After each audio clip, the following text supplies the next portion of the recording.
with that, I'll hand it over to Jim Hooker to say a few words about each Grand Marshal.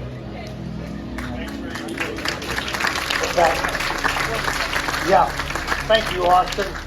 First of all, we're missing a few of our Grand Marshals, and Roger Gerber, Keith Carter, Don Snyder, are you out there? Or maybe inside the Legion Hall enjoying dinner. But anyway, if you see those three, send them out. Anyway, thank you. These individuals that we're going to recognize tonight have contributed to our community in many different ways throughout the last 50 years. So join with me as we reflect on just how they help make the Payne community a better place to live and grow. They really don't need my introduction, but you may be interested in hearing some of the background on each of them that I'm going to share with you. First of all, Don Bensnyder, a brother Mason, longtime farmer, businessman, landmark board member, chamber member, served as mayor in 1970 when our current firehouse was built for the sum total of two $50,000 payments. So the firehouse that we enjoy today, or that the firemen have as their headquarters, was built under the administration of Don Bensnyder as our mayor. And so let's give Don a nice round of applause. Give it up for Don. Come on forward, Don.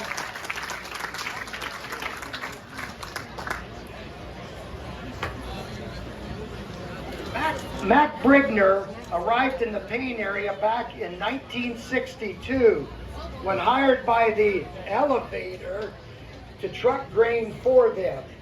He, now followed by sons Mike and Chris, and doing business as Brigner Trucking, is perhaps the longest continuously running business in Payne, along with one of our other Grand Marshals, who we'll soon introduce. Mac moved to Payne in '65 and is a longtime member of the Payne Chamber and has served the village on its Board of Public Affairs for years. May he always be affectionately remembered as running in the red. Mac Brigner. Let's give it up for Mac. Give it up. Give it up for Mac here.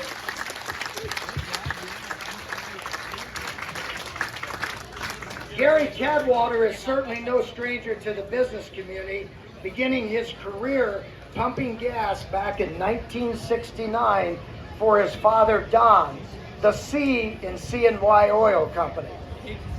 Then becoming the owner and operator of the Payne Pro Hardware, followed by the Blues Boys Pub.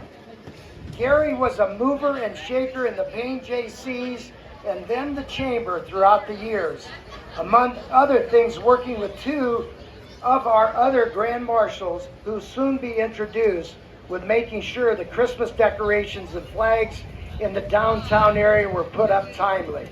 Gary also served 8 years on the Wayne Trace School Board with former Mayor Ted Rossworth. Let's give it up for Gary Cadwater!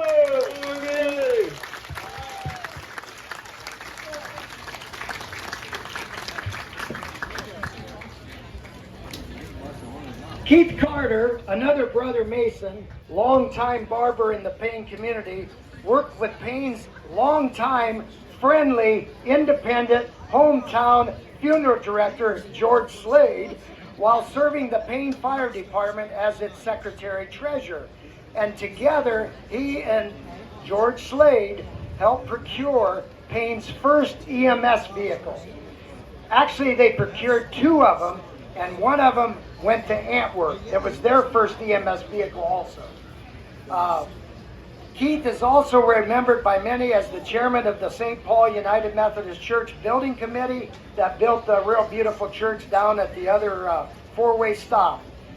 He's past master of the Flat Rock Masonic Lodge, and 50 years ago was a brother of the brush. Keith, are you around here? Keith Carter? Nope, don't see.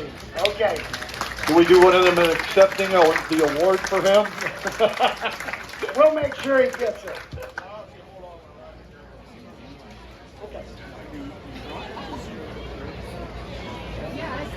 Keith Carter, are you in the audience?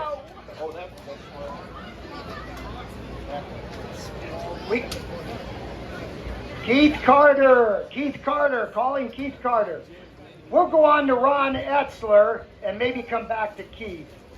Anyway, Ron Etzler, certainly no stranger to the inner workings of the Payne Village, served as the village's clerk for 32 years and an additional 4 years on its council. Has served on the Paulding County Carnegie Library and has been a longtime member of the Friends of the Payne Branch Library Group.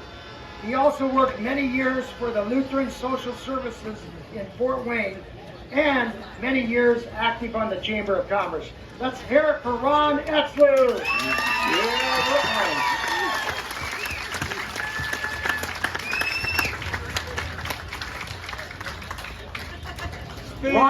Roger Gerber. Roger Gerber, career-long and successful farmer in the Payne community, member of the Payne.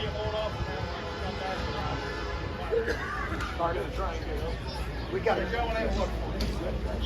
got a train coming. So we're going to take maybe a 2 or 3 minute break here because. Take a break.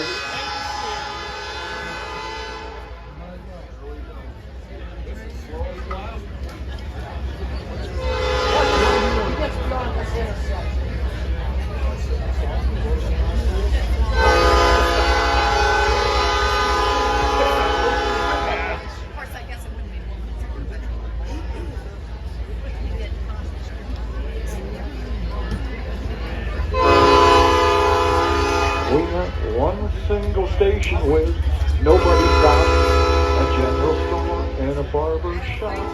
We had a picture show, but it burnt down, but everybody calls this a hit town. One more scene.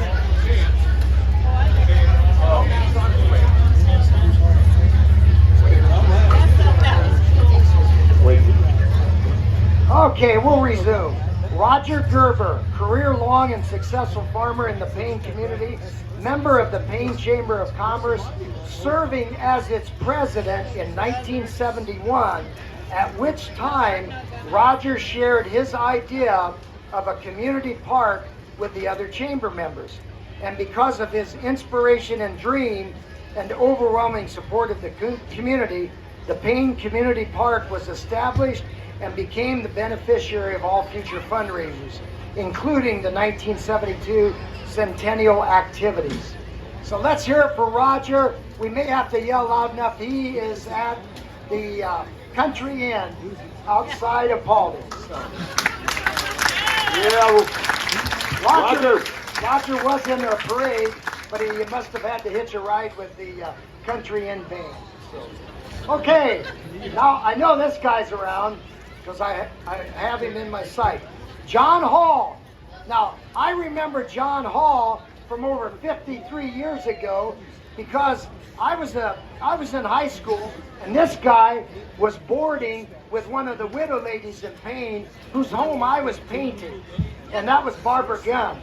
And when John came to Payne, he started working at the alfalfa mill, which was back here, east of the current silos. But John was really one of the go-getters at the alfalfa mill. John's has served unselfishly for years on the Payne Fire and EMS departments and the Board of Public Affairs. He's also a very long-time chamber member. John worked with Grand Marshal Gary Cadwallader and another of our Grand Marshals, soon to be announced, with the Christmas decorations and flags year after year. Let's give John a nice round of applause.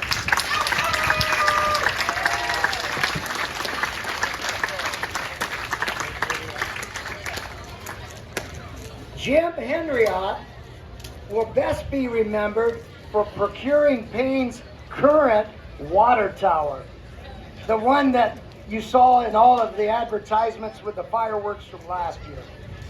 Jim was serving mayor at that time, and he's also responsible for helping the village become automated, coming into the 21st century. Computers, yeah, automated and so on. Alongside his wife Ellen, Jim operated the Payne Community's food pantry at St. Paul United Methodist Church. So let's hear it for Jim, and I think he has departed also already. So let's hear it for Jim Henriot. Jim Henriot in the water tower. How about that? Bob Leasty. This outdoorsman will forever be remembered for his serving the communities as the community's longtime barber for 65 plus years and counting. A longtime member of the Payne community and Chamber of Commerce, Bob could always be counted on to support the summer ball programs with team sponsorships, etc. This man has always had his finger on the pulse of our community and could readily bring you up to date on national news and politics. May he forever be affectionately remembered as Butcher Bob.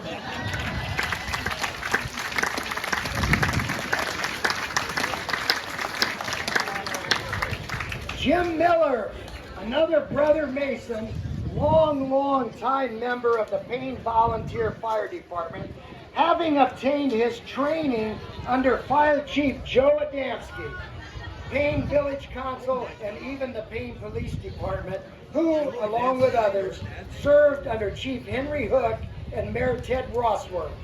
For years, dating way back in time, Jim always helped with the erecting of the Christmas decorations in the downtown area, riding precariously atop Gary Young's front end loader as each decoration was placed on the downtown pole. I still have a picture. And working along Grand Marshals Gary Cadwalder and John Hall these last 25 plus years. But to me, Jim Miller will best be remembered for obtaining his employer's permission to erect and illuminate and maintain Old Glory high atop these cement grain silos for many years. You can just count on Jim Miller making sure that Old Glory flew real proud. Jim, we thank you. Let's give him a nice round of applause.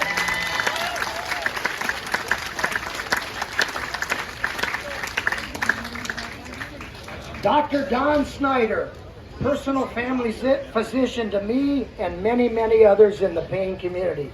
He began his medical practice in Payne on July 1st, 1959. He practiced medicine for 46 years, grew that practice to include over 9,000 families, and he delivered more than 3,700 babies at the Paulding County Hospital, retiring finally at the age of 71. During these years, Don served the entire county as its coroner and health commissioner, and also served on the Paulding County School Board. He's a longtime chamber member, and he was very instrumental in creating the community's youth center known as The Rock.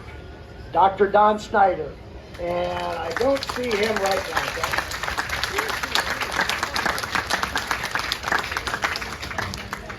And our final honoree, Nancy Spees, lifelong resident of Payne, two-term mayor, and now in her third term on the village's council, may best be remembered for procuring, you got it, the Dollar General store. The Dollar General store that we all have come to appreciate very much.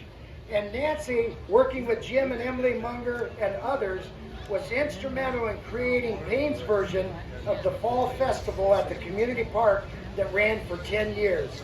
To many, Nancy will also be remembered as the bus driver that got them to school safely day after day. Let's give a nice round of applause for Nancy Spees.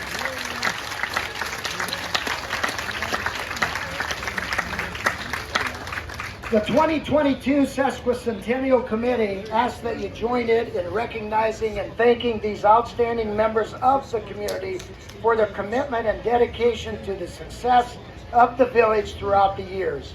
The Payne community has been enriched by their selflessness. Thank you all for participating in this and recognizing these honorees.